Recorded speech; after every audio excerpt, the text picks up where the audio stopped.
January 27, Saturday, bumiyahe kami ng Morong Bataan para puntahan ang Brisa Marina Beachfront Resort para makapag-unwind at makapag-relax kasama ang family.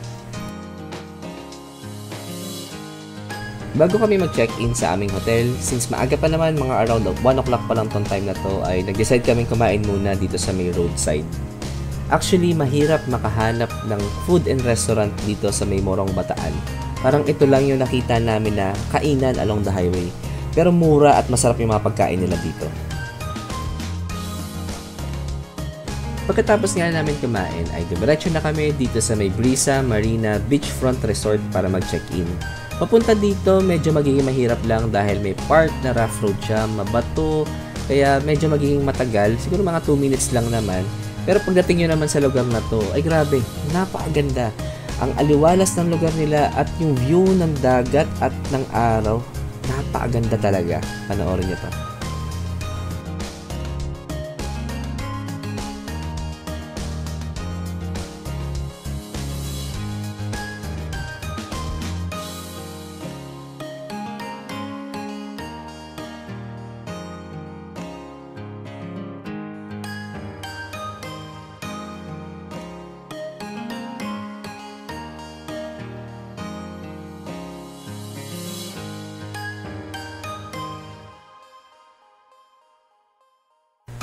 So, papunta na nga pala kami doon sa room na binook namin na located lang sa kabilang side ng building.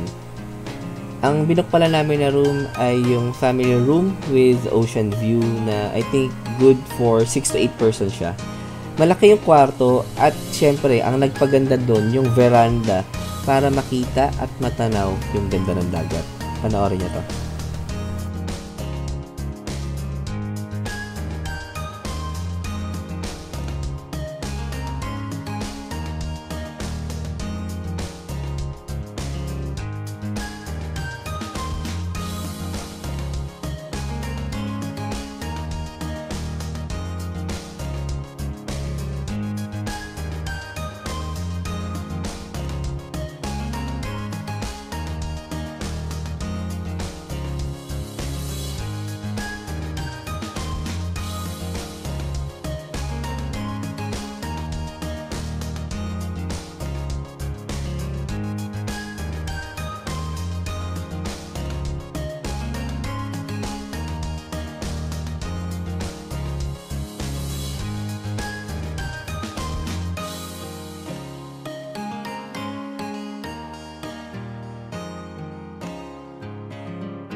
So after namin maibaba ang gamit at makapagpahinga ng konti, ano pa bang gagawin natin?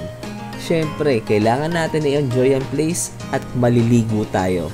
Tara!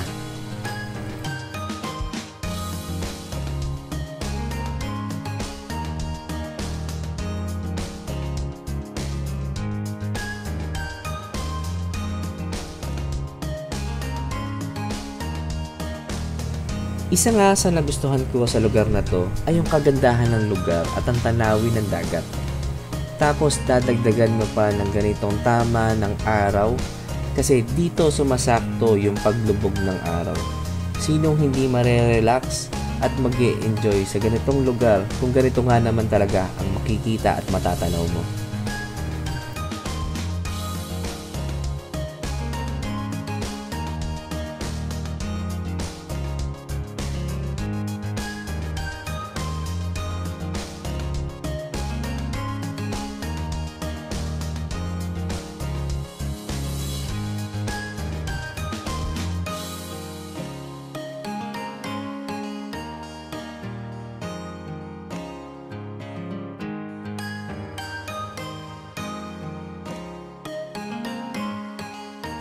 Pagkatapos nga namin maligo at mag-enjoy, ay dumiretso na ulit kami sa roadside para kumain ng dinner.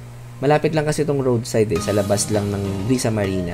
Pero yun nga, kagaya ng sabi ko, palabas at papasok ng Brisa Marina Medyo mahirap lang dahil may konting rough road, pero okay lang din naman. Hindi naman ganun katagalan.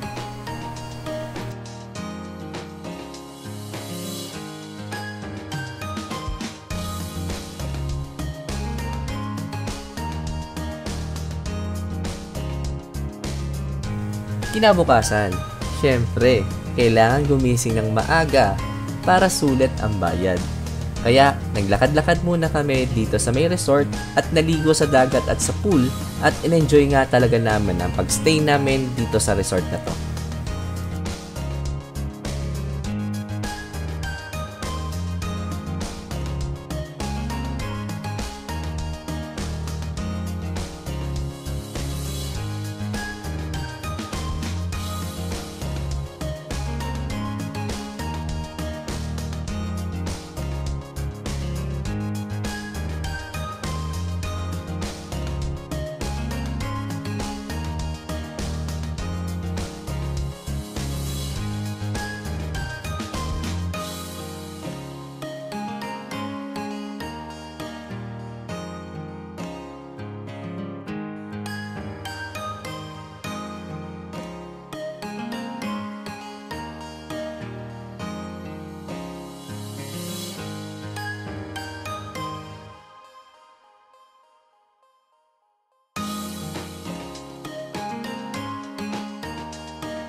May kasama nga palang free breakfast doon sa booking namin.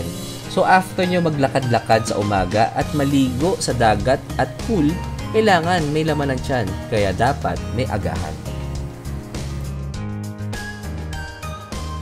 Talaga nga naman nag-enjoy kami sa pagstay namin dito sa Brisa Marina Beachfront Resort dahil napakaganda ng lugar, napakaganda ng tanawin ng dagat, napakagandang tanawin ng sunset, at kung ganitong klaseng trip ang hanap nyo, yung walang nightlife, yung gusto nyo tahimik at makakapag-relax lang, dito kayo nababagay sa Brisa Marina Beachfront Resort. Kaya tara, puntahan nyo to kung gusto nyo ng ganitong trip. Dito lang yan sa may Morong Bataan.